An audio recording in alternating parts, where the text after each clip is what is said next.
Bonjour et bienvenue dans la dernière ligne droite de l'information au cœur de la matinale. Au moins 37 membres des forces indiennes au Cachemire indien ont été tués jeudi dans un attentat contre un convoi près de Srinagar, le plus meurtrier depuis 2002 selon la police.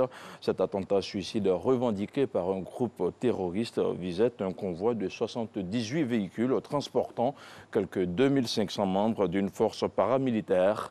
Le groupe terroriste Jaish-e-Mohammed basé au Pakistan a revendiqué l'attentat.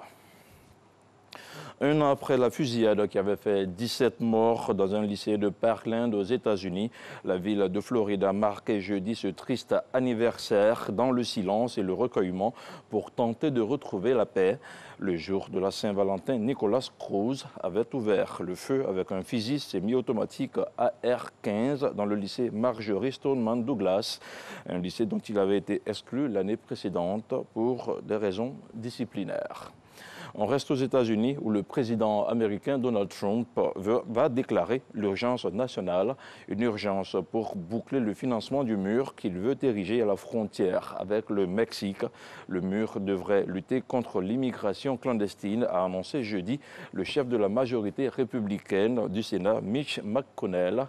Une procédure rare autorisant le président des États-Unis à contourner le Congrès pour mobiliser des fonds et qui menace de provoquer une bataille politico-judiciaire. Le prince Harry a passé la journée de la Saint-Valentin avec les forces d'élite britanniques en Norvège dans le cercle polaire arctique. Son voyage marque les 50 ans d'un exercice militaire grandeur nature dans une période de froid extrême.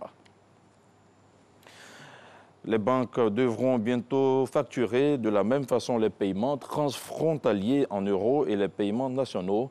Elles devraient aussi faire la transparence sur les frais de conversion des devises. Le Parlement européen a en effet adopté une large majorité hier jeudi de nouvelles règles visant à mettre fin à la discrimination à l'encontre des utilisateurs de services de paiement dans l'Union européenne et en dehors de la zone euro.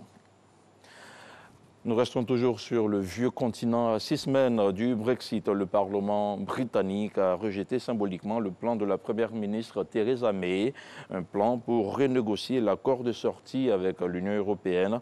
Sa crédibilité est de nouveau atteinte alors que le temps passe.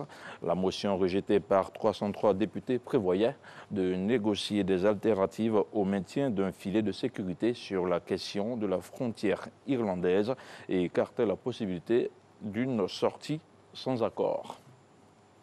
Et puis nous terminons avec cette information. Airbus a annoncé jeudi la fin de la production de l'A380, son emblématique géant des airs, entré en service en 2007. En bout de course et faute de commande, Airbus annonce qu'il cessera de livrer en 2021. Boudé par les compagnies, le programme avait été maintenu en vie depuis ces 3 dernières années grâce à un ralentissement du rythme de production, passé un exemplaire par mois en 2018 contre un total de 27 sur l'ensemble de l'année 2015.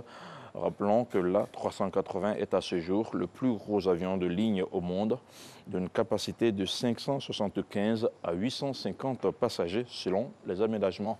Et voilà qui referme ce flash d'information. Merci à vous tous qui l'avez